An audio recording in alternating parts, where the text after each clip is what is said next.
Welcome to another Wargamers Hangout. I, of course, am Dan, your host and co-host. You know her, and you can choose whatever. Say your little blurb. Oh, I'm Miranda. I have a YouTube channel that's actually producing content again. I'm so happy. Nice. And we have a fantastic, cool guest today, Mr. DC from, well, most people will know you from Privateer Press, but if they follow you specifically, they will also know that you have your own game company now. Yeah, I recently started up ClockworkPhoenixGames.com, and we have a Facebook, and we've got a podcast now called Your Turn Next. So we just started that up, as well as some blogs, and I'm in the process of making my first game. Hope to have a playable demo at Gen Con, like with art and stuff, and we actually just went into external playtesting about a week ago now. Oh, wow. So moving right along. That's exciting. Yeah, it's been a very busy time, but also very exciting because a lot of changes, a lot going on, but also having a lot of fun with it. Like, it brings that creativity and passion really back to the surface when you start something new. Oh, heck yeah. Well, I think we want to circle back around to it because we want to poke around, poke at you on it for a long time. Sounds good. I guess just to come back to, like, what's new, what's going on here. I will go first because I think I've had a more interesting thing between me and Dan going on. I went to the Miranda expo, got to talk to game designers as it happens. Very cool expo if you are in the Atlanta area. There was a smallish turnout. It was kind of where they wanted it at about like 400 or so people, which is kind of a cool convention size because you pretty much know everybody by the end of 3 days. Mm-hmm. And there were a ton of game demos going on. I don't know how big a fan DC you are of like the Zombicide series or all of their board games, but they had some really cool stuff to test out and all the kind of the pre-releases, like you could test it before it went out the door. And that, you feel all special getting to play this. So. And what year is it for that show? Oh, it's the third year it's run, its convention, actually. Yeah, so 400's good then. Yeah, apparently it's like double the attendance they had before, so it's obviously growing and catching steam, and a lot of the attendees I talked to were driving in from North Carolina or Virginia, so they were all coming in from like that part of the country, which is probably, I don't know, all the conventions that happened there. The hotel it took place in was the same one as Dragon Con, so most of the attendees were like, this hotel is so empty because Dragon Con has a turnout of like 62,000. But yeah, no, it was super exciting. So got to meet that and talk to all kinds of people. Yeah. And not sleep at all. That's what cons do. You just don't sleep, and then you get back and you get the con rot. You're just like, ah. That's true. I actually ended up having to take another day off work when I got back because I think over the 4 days I was gone, I had maybe a cumulative 20 hours of sleep, and turns out I'm actually not very good with lack of sleep. So I was like, if you want me to be able to even do my job, I'm gonna need a day off. Right. I like going to cons like from the beginning. I was thinking just today about Warmachine Weekend, where they started all the way back in 2005 now.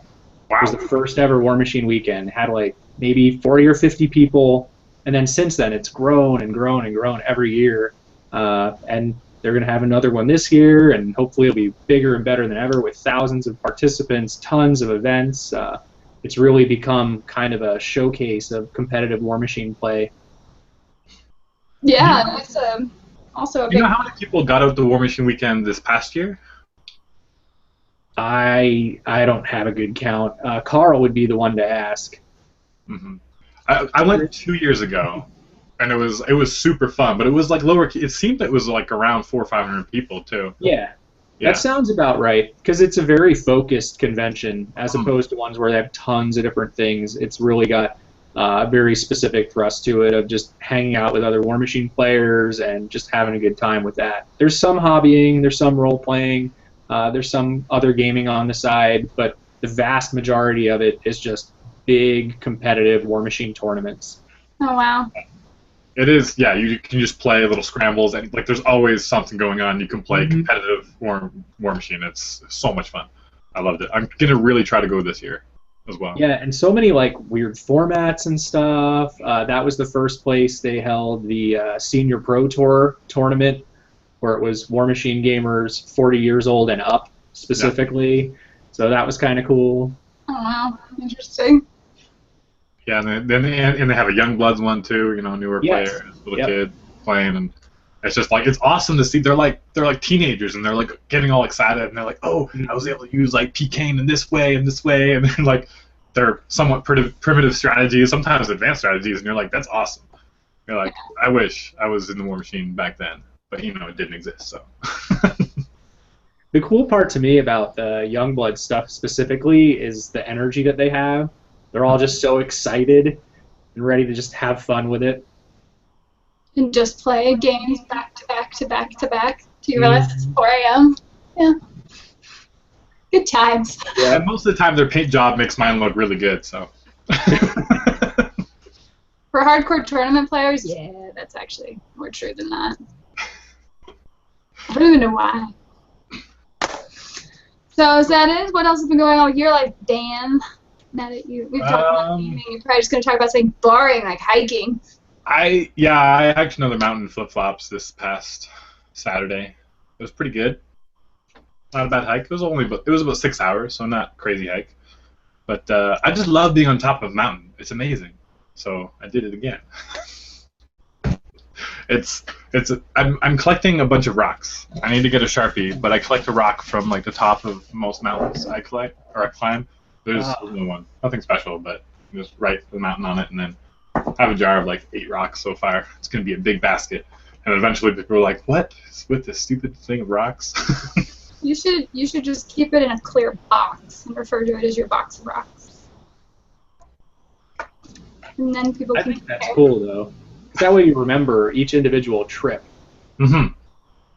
Like we did some hiking on Mount Rainier a while back, and that was fun, but I didn't think to do anything like that. And now I don't know if I would even do that again, because it wasn't like the very, very top. It was just the top of the peak that you can drive up to the like landing type area, and then we went to the highest part right there. But Mount Rainier is actually like a bunch of mountains that are real close together and look like one mountain, or maybe it is. I don't know. I'm not a mountain guy, but it was fun. And we got snow on ourselves and had a good time, and then we were really tired. Yep, usually happens. I have a few friends actually going down the Rainier. They're gonna climb to the very, very top. 14,409 feet on Mount Rainier. Yeah, that's not the part I did. It takes some doing. Like, you have to like work up to it. It's like it's really hard. I bet I could do it, since I'm so adjusted to altitude. Like, I got this. You say that now. No, you did really well on our little hike when I was visiting Albuquerque. We hike all the time. We're like a mile from the mountains. Okay. Anyway.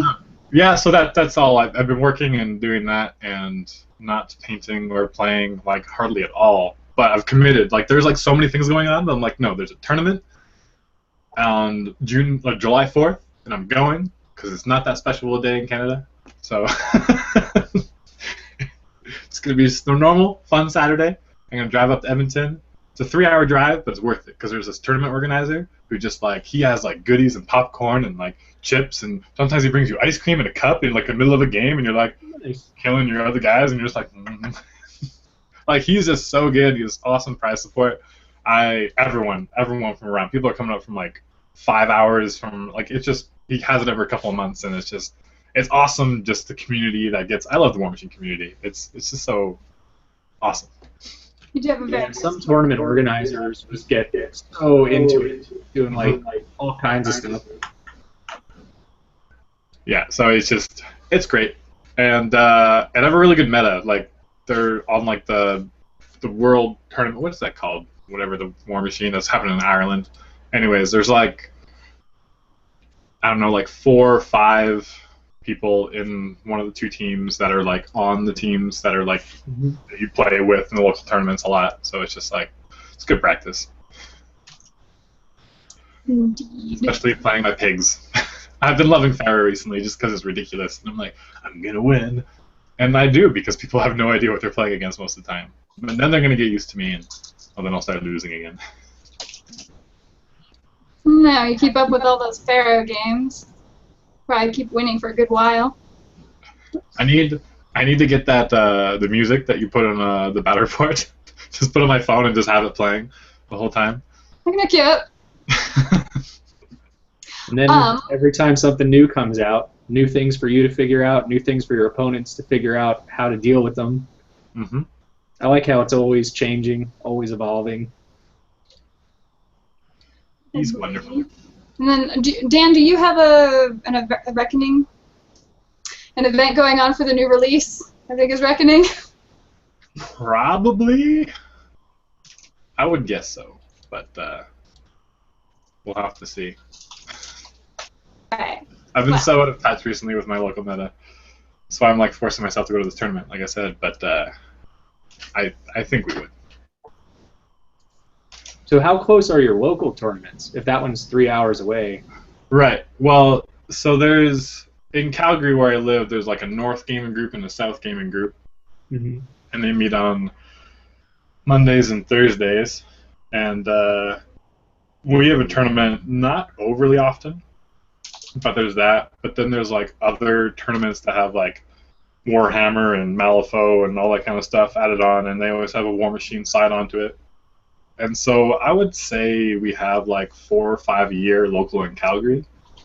And then there's a lot more up in Edmonton. And then there's like, if you drive all the way to BC, that's like more like an 8-hour drive. But like a weekend, we sometimes go to like that kind of stuff. We travel a lot.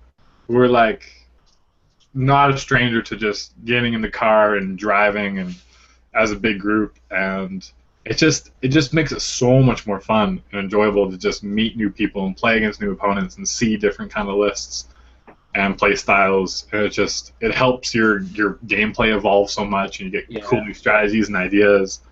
And I just love, like, I keep going back to Warmachine because I love all wargaming, and I've played so much 40K, and I love fantasy and played like expo miniatures. It's just like there's not enough time in the day to play them all. But Warmachine is always my go-to game, just because it's so much more in depth, and it's hard to match that just with such a tight rule set. There's not really anything that exists that's quite like it right now, in my opinion, which is why I love it. Yeah, so I remember when he was with. Hi, DC. That's what Dan was doing right there. I love your game.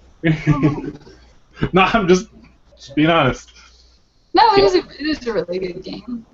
You play other rule sets and you're like, I miss something being very clearly written, or if it's not clearly written, there is a judge document, or there is something that clarifies it, because they don't want any gray area either. So. I mean, there's the whole playing for fun and being just like, a nice, good, genial person, but then it's like when you try to break the game and create crazy, strong lists, every other game it's like, that guy's an a-hole. What a jerk. And then Warmachine, they're like, yeah, that's how it is. Yeah, that's kind of how it is. And then it breeds more competitive, fun games for me because of my playstyle. I know where I used to work at Mini Wargaming, where they produce a couple battle reports every day.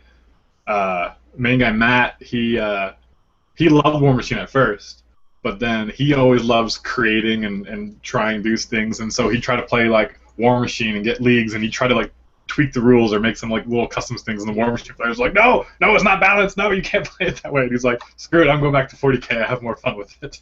Huh. I think that depends a lot on your group.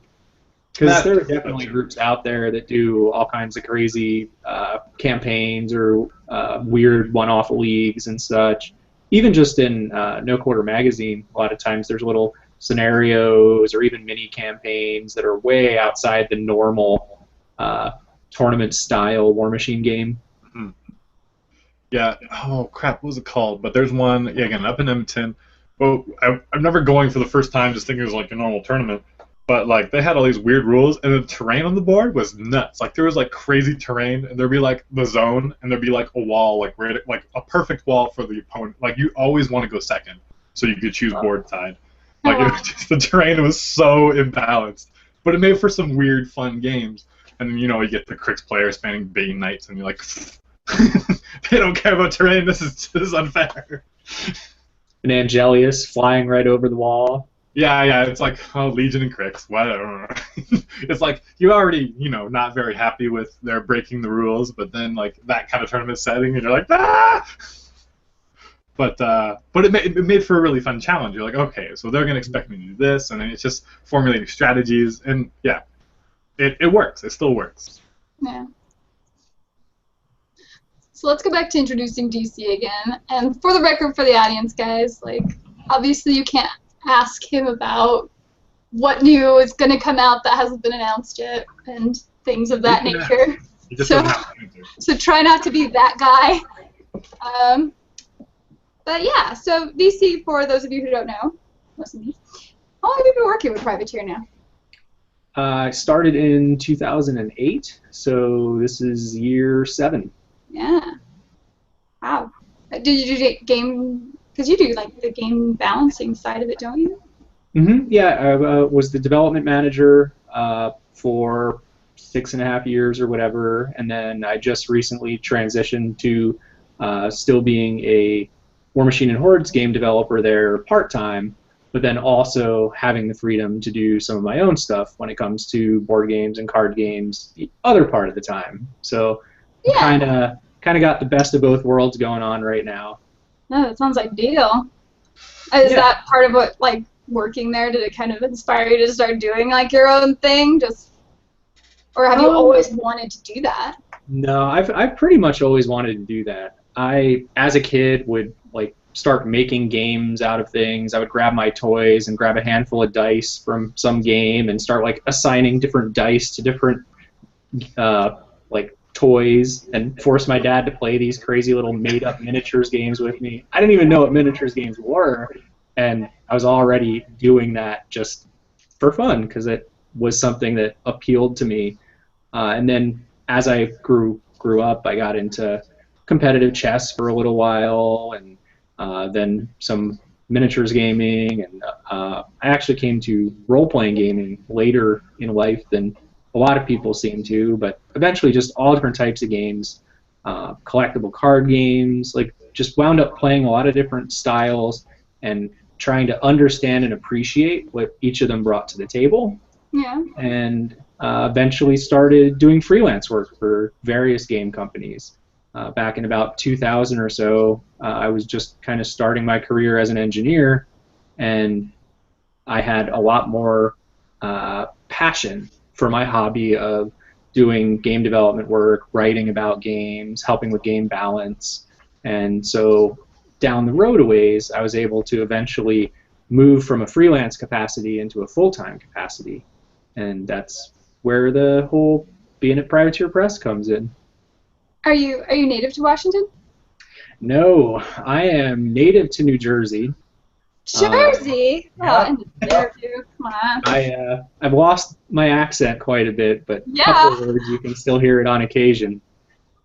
And then I wound up in Cincinnati and was there for work, and then St. Louis, and from there I wound up here in Bellevue at Privateer Press, so a trip west. Fair over enough. A long time. It's obviously treated you well. Like, you've been there like 7 years. So. Yep. And you have a background in engineering? Yeah, my actual education, my degrees are in electrical engineering and mathematics. So. Totally applicable. Yep. More than some people might think, but the analytical side of game development is what I studied really, with a plan of applying it to engineering pursuits. But I really felt like I was missing out on the creative side. I really like to take creative things and analytical things and kind of bring the two together. Really see a good marriage of stuff like that. Like with some of the models that we've seen lately, something like the fire eaters, for example. It's like, here's this crazy idea of these drunken fire hobos, and now we need rules that'll make sense and work and kind of bring them to life on the tabletop. And that's what I like to do, is bring the creative and the analytical together and marry them together. I like it. It's really hard. I was involved a little bit with a game called Dark Potential that Mini Wargaming tried to start up a while back. They did a Kickstarter and raised a bunch of money originally just to make a few models, but then they raised so much money to like, okay, let's make a game, and it was rushed, and it felt rushed, but it was just like there is so much to like different ideas and having them work and balance, and it is so much work. And I have nothing but respect for game creators and developers.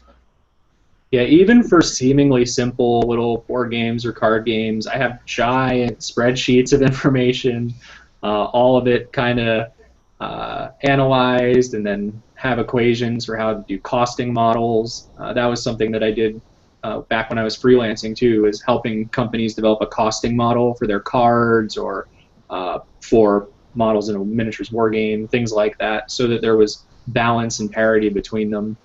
It's harder in some cases than others. The game of Warmachine has so many variables that it's really hard to have a complete model, but you can at least like look at the different pieces of it and see how things are balanced next to each other. So comparative balance is something that we use a lot there. So whether it's absolute with a costing model or comparative, and then you always want to do playtesting, no matter how good your model is, having people actually put it on the table, and especially if they're people who can think in new ways and see things that you didn't see yet, can really help to understand what you're developing and make a stronger game in the long run. Do you think you can mostly balance with just points, like on a model? It depends a lot on the game. Certainly in Warmachine, just doing the analysis is a piece of it, but you have to do lots of playtesting for Warmachine because it's such a intricate game in terms of the number of different possible combinations and how things combine. So it's good to have playtesters, and Privateer Press does have playtesters all over the world now, who are going to look at things in different ways and figure out, okay, well, how do I make the most out of this? How do I maybe take advantage of these underused models or units with some new thing? What particular mercenaries or minions could I bring in that change up the equation? Just different ways of approaching it that then give you a broad enough view to enact some change, and you do tweak, and then you go back to playtest and you tweak it again. It can be a fairly long process sometimes. I don't doubt it. I imagine you still even get surprised and you see like the national meta come out with something even different. I mean, occasionally, yeah. We try not to get surprised too often, of course, but it does happen sometimes. I feel like Reckoning has gone pretty close to what I was expecting, so at least so far. There's still probably some surprises in that book around the corner for us all. Oh, well, sure. You never know. Well, it's just, even with playtesters all over the world, there's still only going to be so many when you have thousands and thousands of people playing Warmachine. Somebody's going to find some crazy thing. Yeah, like the number of games that all of the players everywhere can play in 1 week is going to exceed what our playtest group can do in even the half a year that we playtest a particular model. So you're going to get a whole ton of eyes on it all at once. Oh, man. That's crazy, because I know with a lot of the new stuff that comes out in Reckoning, and I mean, I'm sure you're just thick-skinned to it mostly, but people will go through it and they'll be like, well, this is good, but this sucks, this is horrible, and like, it's only later when people are actually playing it that it's like, okay, it's not so bad. Yeah. There is some of that, for sure. Like, that was kind of a crash course I had when I first started at Privateer Press, because I worked on the field test back when they changed over from Mark 1 to Mark 2. I was the one who collected all of the reports. There were over 10,000 field test reports that I went through, put into one of my classic giant spreadsheets, and looked at all the information, and there were definitely some people who taught me quickly I needed thick skin, even to the point that I got a couple of death threats, believe it or not. for people who didn't want to see their particular faction or some model get treated badly or something. And they were the Signar players bitching about trenchers. What have you done? I don't even remember what the models were. I just remember people were like, I'm going to find you and kill you if you don't fix this. And it's like, wow. But that's also one of the reasons that I really like listening to you guys, is not to fanboy up too badly, but you have a very positive outlook. Even when you're talking about something that you wish was stronger, or even something that you fought against that felt almost a little too powerful, the way you present it still is very fun and engaging, instead of sounding like just whiny people. It's a big ol' like complaint session. Yeah. Well, for the most part, it does deserve the benefit of the doubt. And it's hard to complain about balance sometimes, because you're like, well, I don't know if I lost this game because, you know, the models were failing or I was failing. Like, there's a balance too of like, are the players at equal skill level when they are fighting? So. And then there's always the dice, and then there's always shifts. Like, as things come out, certain things are going to go up in stock a little bit or go down in stock a little bit. I think the biggest one for that was when Colossals came out. Suddenly, people had to kind of reassess how strong certain things were. Things that maybe were good pre-Colossals, because they could do a lot of small damage, maybe are not as good when you need to do a lot of focused damage on one giant model in the middle of the board. And I'm looking forward to my new Victor. Yeah. It was funny because I always, as a Signar player, I always loved Darius. I just thought he was so cool. And the Colossal came out, I was like, ooh, was like, well, this works great. And all of a sudden, he became a lot more popular, and you saw more of him, and that made me really happy. So let's go into what you're doing now, like Clockwork Phoenix. First, how'd you come up with the name? Well, the Clockwork thing comes from the kind of the steampunk stuff that a lot of us are into. It's kind of my most of my background in gaming is through Privateer Press now, most of the work that I've done, and so I've got a real affinity for their aesthetic, their Full Metal Fantasy aesthetic, as well as there's some steampunk artists that I really like. So I like that Clockwork thing, and certainly the Convergence of Cirrus faction is a Clockwork army, and I am a big fan of them. I have been since long before I worked at Privateer Press, back playing the old RPG original Witchfire trilogy. I was really interested in the Cult of Cirrus, and so that Clockwork thing has always really appealed to me. The Phoenix part comes from I've actually, it's not something I talk about a whole lot, but I've been through some tough times. I guess most of us have for some reason or another, and I always felt like kind of drawn to that imagery of like kind of overcoming things.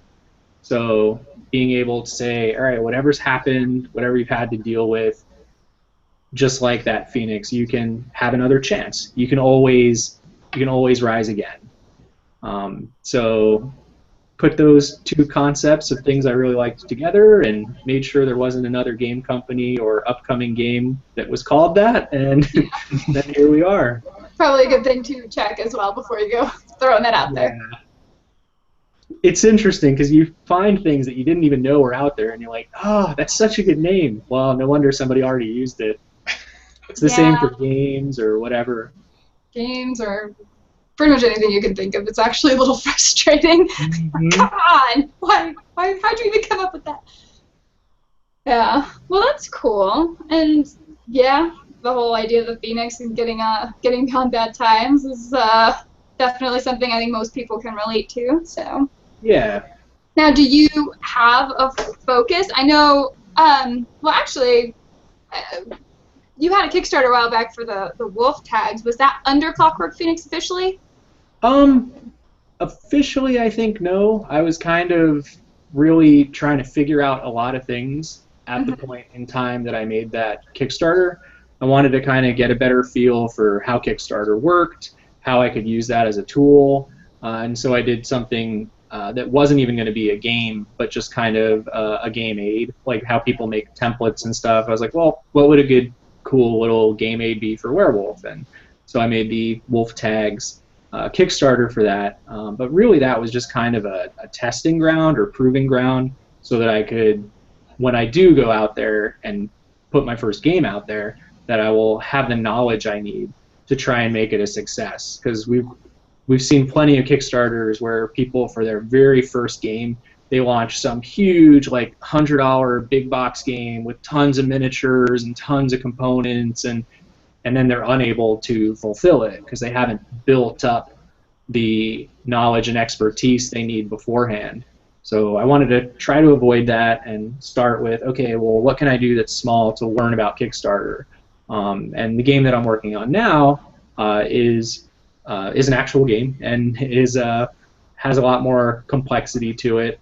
But this time I'm going to be working through a publisher rather than doing my own publishing of the game. So I'll be able to learn more things, but still not all of the things. And then the next project and the next, eventually learn everything I need to know, in theory. That's the plan anyway. Or even more ideally, have a little money to pay someone who does know about aspects of it that aren't quite my strong suit. That's fair. I feel like I've been really lucky so far, though. Yeah. Like, I found an artist that I was like, oh, I really like this artist's work. Her name is Leandra Dawn on DeviantArt and on Patreon. And I thought I could try to work with this person. What would that be like? And so I contacted her, and she did the logo for Clockwork Phoenix that you guys might have seen. It's the logo at the top of the Facebook page. And it was really a good, positive interaction. I found her very easy to work with, fast, friendly. So I was like, I'm so glad this worked out, because now I have a whole game I want you to do. I want you to join up with me and make this great new game. And we've been working closely together on, like, what kind of aesthetic we want and what the characters will look like. So being able to have someone who's cool and fun to work with, I feel like I really lucked out. Yeah, I think so. Yeah, I'm stuck working with Miranda. What's that? What? Shh. Talking to somebody here. Don't dare. Yeah, again, I've kind of seen the interaction when you can search for artists and you're like, okay, and then just like, well, I kind of want this, and then having the good communication, like, that's sweet. I'm super happy for you. Well, it's interesting into the digital age, right? I mean, you think that, and on one hand, it is a lot more accessible. You can go to DeviantArt and shop people, and then, of course, there's so many people who have done Kickstarter at this point. You can probably even, like, find a community there, but it's still really scary when you do it on your own and you're sticking your neck out there to complete something. And 18 months of resin pouring in my kitchen taught me that you've got to be very careful about what you promise people. Mm-hmm. Yeah, absolutely. Like, even with the Wolf Tags, even though it's a smaller project, it's taking a lot of time. Like, just assembling the individual sets and packaging them. That's right. I'm expecting mine pretty quick here. Yep. I'm just going to on the way. Packing them all up. We'll ship them out hopefully next week. So you should have it before Gen Con. Oh, wow. That's the plan, anyway. You're going to be at Gen Gen Con this year, or no? What's that? Are you going to be able to go to Gen Con this year, or too many other shows? Just too many other obligations. Yeah. I wish. I think I can actually do it next year. But after going to Atlanta, I really want to go to Dragon Con now. And I want to have a good cosplay for it, which will actually be Warmachine themed in all likelihood. So it's going to be pretty fantastic when I get to it. So yeah, all the cons are really lined up for next year. At this point, I'll be kind of lucky to get to some of the smaller ones. Well, so this year you had Adepticon and... I missed Adepticon. And I missed Lock and Load. Mm-hmm. I I've gone to the CMON expo, actually. It's the only one I went to this year so far. Oh, you didn't make Adepticon this year? Oh, okay. No, it broke my heart. Freaking 4 days of watching Facebook and all these smiling faces. I'm like, I hope you're having fun! Yeah, I missed Adepticon this year, too. I really liked that show, but wasn't able to make it this time around. It's so good. Yeah, it's like, it's the problem. You have all these friends that go to all these cons, and it's like, I'm like, at home, and they're like just posting stuff from about Lock and Load, and just like, they're like posting like pictures of like all the spoilers and getting new cards and opening up the 10th anniversary box and be like, look what's here. And I'm like, fuck, I want to be there. Lock and Load was funny for me in terms of Facebook because it was split almost 50-50 of people talking about Lock and Load and people talking about Origins, because that was the same weekend. Oh yeah. So yeah, Origins is big for board games, card games, tabletop games, and then of course Lock and Load is big for our Warmachine people. So yeah, it was really split in terms of who was talking about what. It's kind of funny. Oh wow. What's your attendance for Lock and Load, do you know? Somewhere in the 600 or 700 ballpark. Oh, okay. So it is still actually a relatively small gathering for like a big convention. It feels cute. It's grown quite a bit though. It's more than doubled in size, almost tripled in size from where it started. Really? That's not bad for only being around for 5-ish years. Yeah, but I mean, you add a lot of aspects to it in addition to the tournaments, like the costume contests are really cool. And the cosplayers you had this year, I wish I could have met. They were so awesome. So. Yeah, I was impressed 2 years ago when I went. Even the cosplay then, it was just awesome. Like the Lilith, that one, it was just like, what? It's like, I don't even want to know how many hours that took to create. Well, and they do such creative stuff with it too. Like, it's cool that there's even some professional cosplayers now making costumes, but even some of the people who are just like, oh, I'm gonna just try and go out there and make a costume are doing just crazy interesting stuff. Like, did you see the girl last year who made her own base? Yeah.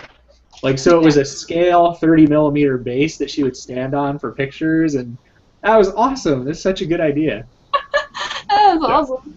I remember when I was like, just like, she's like carrying around this thing, also she like puts it down and stands on top of it, I was like, oh, that was so cool. And then you've seen more of it now. Yeah, there was one this year where like the person was a warjack. I thought that was a neat idea, and she was even walking like a guardian would walk. Oh, yeah, that's hard. Yeah. At least Washington's temperate. I mean, one of the things you've got to think about for if you're going to DragonCon, for example, is like how do you not die inside your suit in the 100-degree weather in 90% humidity? So. Do you have any interest in cosplay, or have you followed it much? I like to watch it. Yeah. Yeah. I like to try to talk my wife into doing it. Oh, okay. What does she think about what you do? Well, that's an interesting question because she actually went to the first ever Warmachine weekend. She's actually competed in Warmachine events at various conventions. At a convention called Wintervention, which is no longer around, but it was a fun show. She and I met at the finals. It was the final showdown. I think at the time she was playing Krios and I was playing Haley, and that was the finals for Wintervention. So she's a gamer too. She does prefer co-op games to competitive games. Like, she really likes to be on the same team rather than us fighting each other. But she definitely has been very involved. She's been an editor for various No Quarter articles. She's been a playtester. She was a playtester for Warmachine and Hordes for 3 or 4 years. So her name is in a bunch of the older books. Oh, wow. Done a lot of stuff related to gaming and in the gaming world. So what you're saying is that you found a keeper. Oh, absolutely. He's good. No, That's that's pretty awesome. So still no cosplay. So she still has room to grow, I guess. Good. She's a little bit shy. I did get her on the podcast though. Oh, yeah? Listen to Your Turn Next episode 3, I think. She talks a bit about playtesting and talks a little bit about how she finds certain proxies get stuck in her mind as the playtest model, and then she forgets what they really are, and just like silly little stuff, stories from our past playtest experiences. I'll have to check that out. I agree. So you have 3 episodes in total out for Your Turn Next, right? So there's episode 0, which you probably want to skip because you're just figuring out what we were doing. As I noted with Kickstarter, I like to figure things out, and so our 0th episode, I was still learning a lot about the editing, and we were still kind of gelling as a team. But then there's 3 real episodes, I guess, 1 through 3, and then episode 4 will go up probably Friday. Need to edit it, but should be up soon. Cool. And frequently, are you trying to put them out? Are you trying to stay pretty consistent? Yeah, roughly every other week. So we started about 2 months ago now. We have 4 episodes now, so trying to hit every other week. And then in the in-between weeks are when I try to write a blog on clockworkphoenixgames.com about the thing we're going to talk about. So like I'll write about playtesting, and then we'll talk about playtesting. Or I'll write about co-op games, and then we'll talk about co-op games. That kind of thing. It actually sounds like a really good podcast for people looking to maybe even make games, huh? Yeah, it certainly can be. I hope so. I hope that it's helpful to people who want to learn more about the process of making games, or just, we do drift off topic, so hopefully it's just fun in general to listen to. Yeah. I think it probably is just, wow, my train of thought just crashed into a mountain. Sorry. I don't know if this is too big of a question, but so Haley 3 has not been officially released, but you know her rules are out there and everything, and I got a model of my own now, or models. But like, okay, so when did like Haley 3 begin in concept? Like, how long ago was that? And like, how did that kind of progress, or is that? So this is not going to be exact, but something like 2.5 years ago, maybe closer to 3. Because models have a pretty long process, honestly. They go from being an idea to then hashing that idea out with the development team at the time, figuring out what they're going to look like, what they're going to be armed with, what their theme is going to be. Then there's an initial rules pass that gets bounced around in development. Then there's also the concept brief gets written up, and then that goes through its own revision process, and then eventually start playtesting internally, make some changes, figure out what's working, what isn't. Then you playtest externally, and then meanwhile the concept brief is being turned into a concept art illustration, and then that concept art becomes a final illustration, and it becomes a model green, and then the model green there's lots of steps. So any model takes a long time, and depending on what particular medium it's being produced in, whether it's one of a couple of different types of plastic or different types of resins or the white metal that we use, that also impacts how long things take. So there's definitely a lot of time between when we start working on something and when there it is, it's on the peg at the game store, and you're able to take it up to the register and start assembling it and painting it and playing with it. Yeah. Okay, yeah, that's kind of what I thought it would be like. I know it's like crazy tons of work, but it's just like I can't wrap my mind around it. It's like I don't even. Well, and it's always weird to be kind of like living in the future. So it's like things I'm working on now aren't going to be real things for a while yet, and you got to keep that in mind and try and keep that separation in your head. Yeah.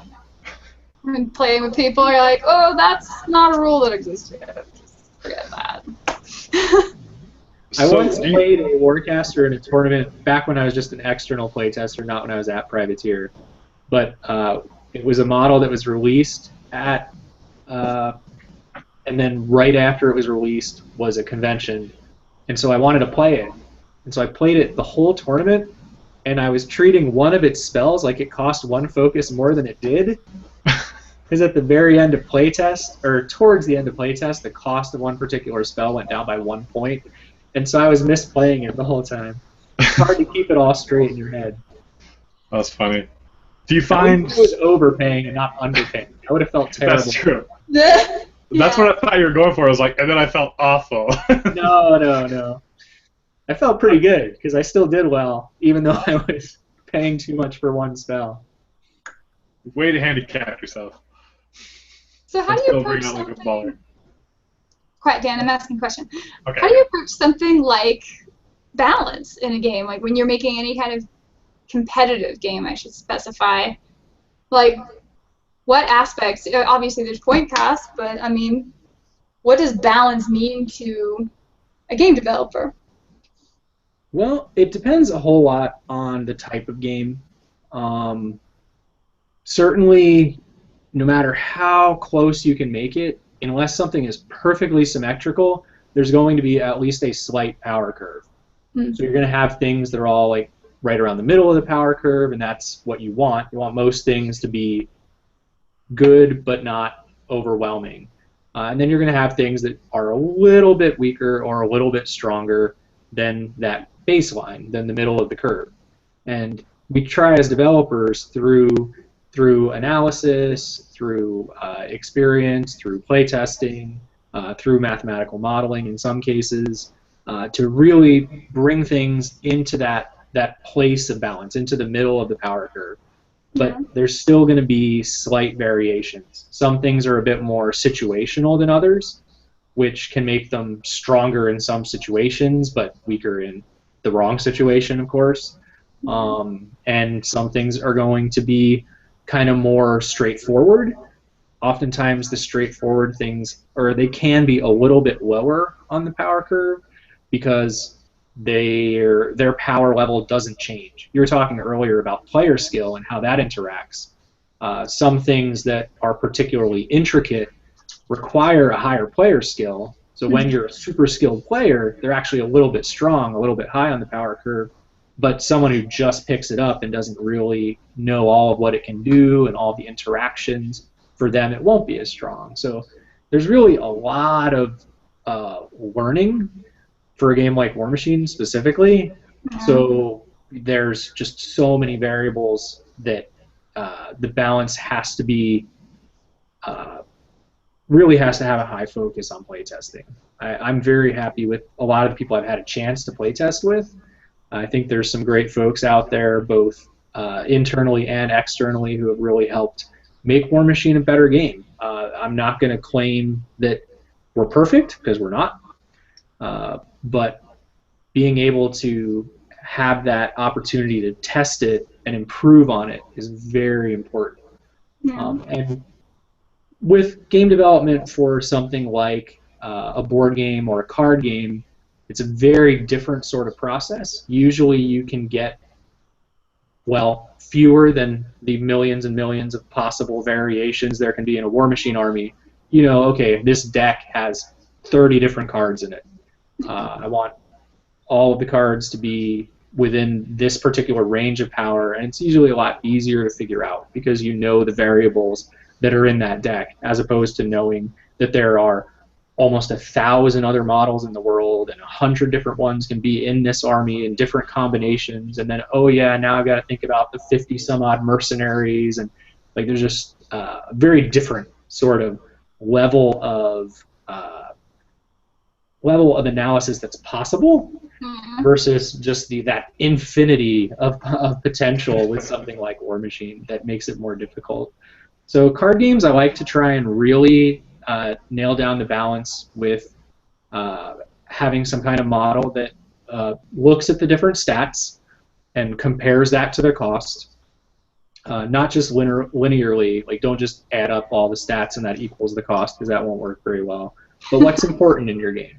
How important is how well something attacks versus how tough it is, or whatever the game may be. I have high command in my mind right now if any of this terminology sounds like it came from that. But for anything, zombies keep out. We made very intentional variation of the Deck of Terrible Things cards.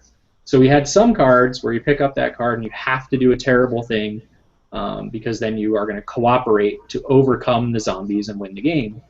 Some of them, it's fairly easy. It's like, oh, I only have to add 1 zombie to the board. That's not that bad. We can handle it.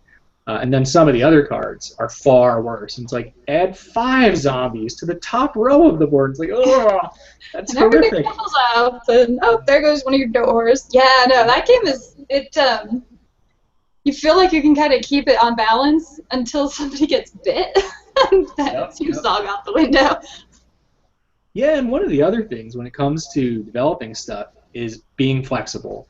Because a lot of times you'll find an idea that just kind of really brings things together and improves the game experience. And in Zombies Keep Out, it was the bite tokens. Yeah. I don't think they were in the very, very first version of it, but that was an idea I had to kind of amp up the tension and kind of put a monkey wrench in the degree of player cooperation you could do, as suddenly you can't trade cards anymore, or you can't help build machines anymore.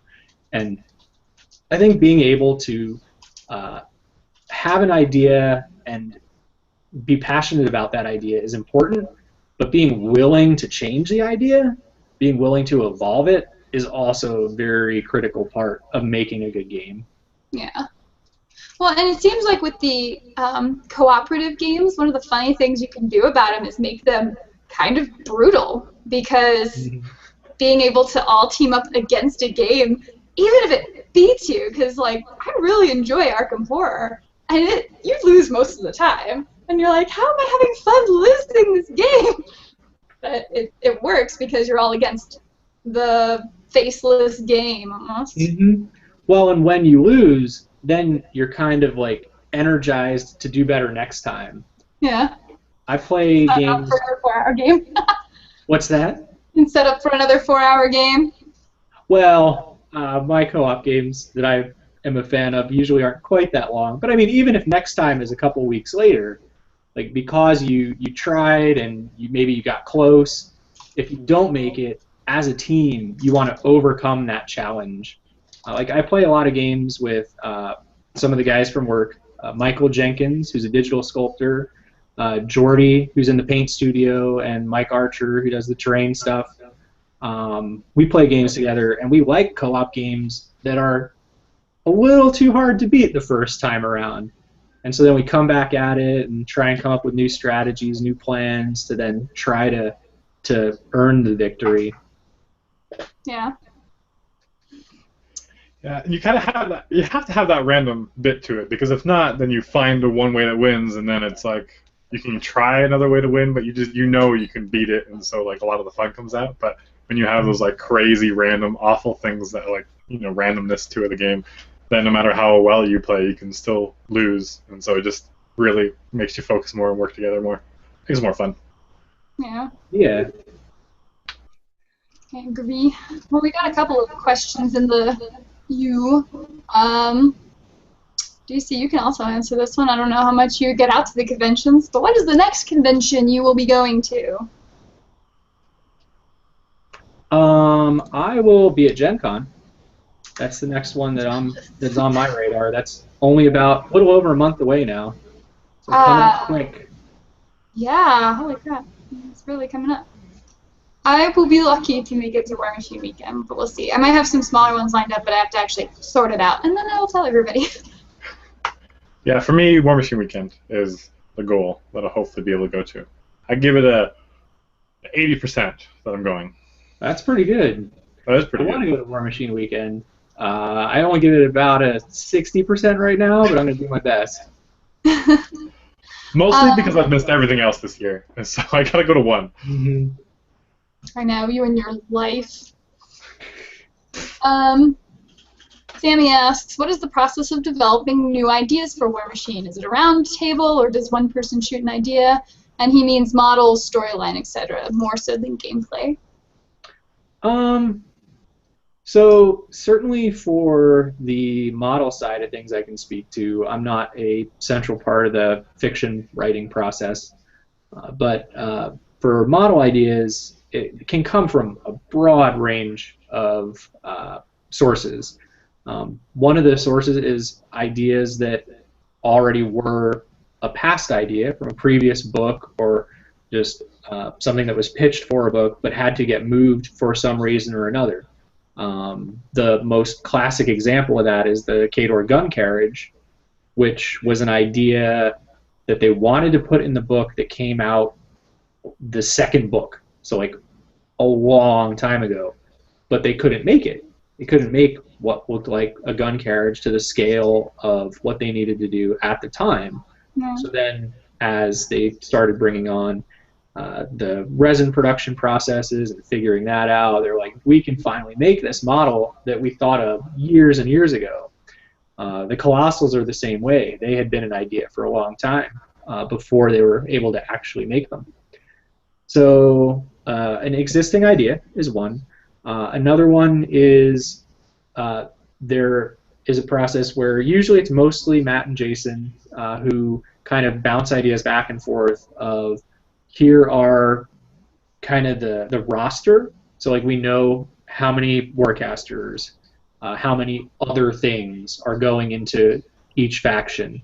And they usually keep that pretty much the same, pretty even, at least among most of the factions whenever possible. And so Matt and Jason start filling in those slots with potentials. So like a new idea in one spot could be, well, what about this idea for a solo, or maybe this idea for a unit attachment, and then more people are brought into the discussion and talk about, all right, well, this would be a good idea because we haven't really seen a whole lot from that part of this faction yet, or this would be a good idea because I know an artist or sculptor who would be perfect for it. Can be any reason really, but narrowing down that list of ideas to the ones that are actually going to be in the book. And then from there, building the rules rough draft and the concept doc that I mentioned earlier. Right. And then like the apparently almost 2-year process or somewhere around there just to get everything. And they are always open to other people's ideas. Like, it's not, even though Matt and Jason are the main ones, sometimes somebody has some idea and they're like, we should really do this. Like the Razor Worm is one that always comes to mind for me, because Ron Cruzy, from probably the day I walked into Privateer Press, was like, you guys should make a crazy worm creature for Scorn. And he just kept saying to make it until eventually they made it. Perseverance pays off. Yep. And then some Rayleigh, hopefully I'm saying that right. How do you recommend someone starts off in Warmachine? Where is the best place to start? This is definitely going to vary a bit depending on who you ask, but I like to start small. I know some people like to jump into 25 or even 35-point games for the full experience, but I still really like either the battle box, just having that battle group box experience, or possibly the 2-player starter type experience, so that then you're seeing the game, you're seeing all the aspects of the game, but not getting overwhelmed by the options. Because I think there's a real danger of that, because there's just so many possibilities, even just so many factions to choose from, and then among those, so many Warcasters to choose from, and then units and solos, just a lot of choices. So starting with the 2-player battle box or the battle group box sets is what I typically recommend. Also depends on the person. If they're a big wargamer, I might make a small kind of like sample army and do two armies about like 10 or 15 points. Yeah. Fight them against each other. How do you think people should pick their faction? So I think that of the core factions, so not mercenaries, minions, convergence, and arguably retribution, but of the core, the original Warmachine and original Hordes factions, I think people should just pick what they like the look of, if they're more story-based or aesthetic gamers. Or I think people should kind of ask around about the different play styles and pick the play style that they like for what they want to accomplish in the game. If you want to be fast, these factions are better at it. If you want to do like hit and run, if you want to do a lot of range, if you want to just like run forward and beat face, you want to be tough and survivable. Like different factions have aspects that they're stronger at or less impressive at. For the other factions, if people really like Retribution, Convergence, Minions, or Mercs, especially Minions and Mercs, more than even the other two, I often think people should start out learning a little bit of kind of the game with a different faction almost. Whether that's just trying out someone else's stuff or playing demo sets or something, because there are some extra layers of complexity to a lot of the mercenary contracts and how they work together, and what your choices then become limited to. Yeah. So like, if you are like, oh hey, those pirate dudes look awesome, it's like, well, if you play those guys, and if you really want this pirate warcaster guy, he only works in one particular mercenary contract, so that's to me not the best place to start. But I find those particular choices to kind of be the most fun to expand into. So it's like, well, I've got my, let's say, Khador army, but I'm going to play some of these crazy pirate guys because that sounds like fun. And then it's so easy from there. You pick up a mercenary warcaster and one mercenary warjack, and you got a whole new army.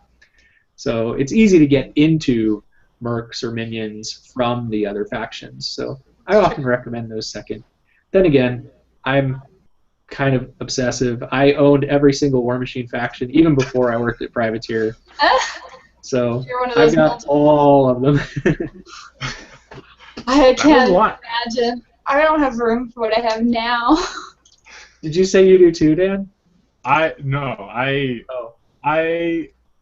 started playing Signar, and I did a bunch of funny. How I started Signar actually was I wanted to play Khador because the Jacks looked really cool, and I love the whole Russian theme. But like I was working for, making battle reports. That was my full-time job, and someone already played Khador, so that wouldn't be good for production. So I was like, oh, I want to play Crix. But then like they had a recently acquired Crix army that someone else was playing. So I was like, I don't really want to play Hordes right now. And there's Menoth that kind of creeps me out, and there's Signar. And Signar, it was like already really popular, and I was like, I'll try it out. And then I just really loved them and expanded with them. But then I was like, okay, now I gotta get in the Hordes, and I started collecting Scorn. And then I enjoyed the minions that Scorn brought more than actual Scorn, so I started collecting minions. And it's just, and then all of a sudden, Signar makes so many mercs, and all of a sudden, I have all these merc casters. And then I have a Crix battle box now. And it's maybe I'll do that. And so it's great. Games, too, that you play. That's got to make it tougher to stay focused on, like, even just getting things assembled, much less painted.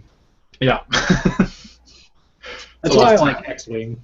I don't have to. Yeah, that's why X-Wing's great. You just pick it up and play a little bit, and it's good. Throw them all in the tackle box, and good to go. Yeah, I love everyone has their tackle box that they bought for it because they fit so nicely in it. Oh, good times. I have a question for you. So the actual battle box, like the starter kits, did you have is there the balance? Obviously, you try to make them somewhat balanced. You can't, not fully, but were you involved in that? Or was there play testing involved, or see what's a popular caster or whatever for what is involved in that, and also the big army starters now? The battle group box sets have been around since before my time.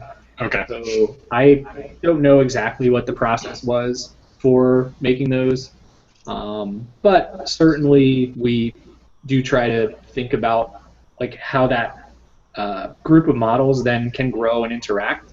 The Journeyman League starts with those, but then has some good guidelines for introducing players to more and more stuff. The new Army bundles, I was one of several people involved in making the composition of those sets, and then also one of several people who wrote the little cards that come in them. I don't know if you've seen those at all, but then that kind of talk about how the faction, a little about how the faction plays and how to expand your collection from that army box. Some ideas for tournament armies, or just alternate armies, I should say. And so those, there was definitely, I had some involvement and several other people around the office as well. But there are always certain limitations that go beyond just pure gameplay when you talk about making sets like that, like production concerns and other things that I shouldn't talk about because I don't know anything about them. But I'm given guidelines, and I work within those guidelines to try to make cool things. Yeah. Yeah, obviously the things that are made in the plastic resin or whatever that you can mass produce are going in the starter boxes. Well, in some cases, like it also depends on like how many are on hand or things like that. I don't know all the details of what is and isn't available for whatever reasons, but I get a list of stuff and try to make a cool army, or not just me. I'm not trying to take right. credit or anything, but I'm one of the people involved. That's interesting. That's cool to know. Yeah. Well, we should probably go ahead and wrap it up. All right. Yeah, DC, we so appreciate having you on. It's an absolute pleasure talking about like game design and just how that's approached. Yeah, well, I had a lot of fun. Thank you guys for having me. I'll be sure to tune in to your next episode. I do have to admit, though, Dan, I was disappointed with the beginning. It's always my favorite when you go, and we're live! I'm sorry. Well, you've just... Next time. And for DC, make sure everybody check out his own company at clockworkphoenixgames.com. You can follow his podcast of Your Turn Next and see what all he's doing. So, yeah. Or join me on Facebook. Also, it's just Facebook Clockwork Phoenix. Apologies that the website is not very professional yet, but we'll get there eventually. But the cover art is great. Thank you. I'll put a link in the description. Awesome. Sounds good. Well, take thanks care, for guys. watching. Hope to see you again soon. Thanks a lot, DC. And see you guys later. Bye.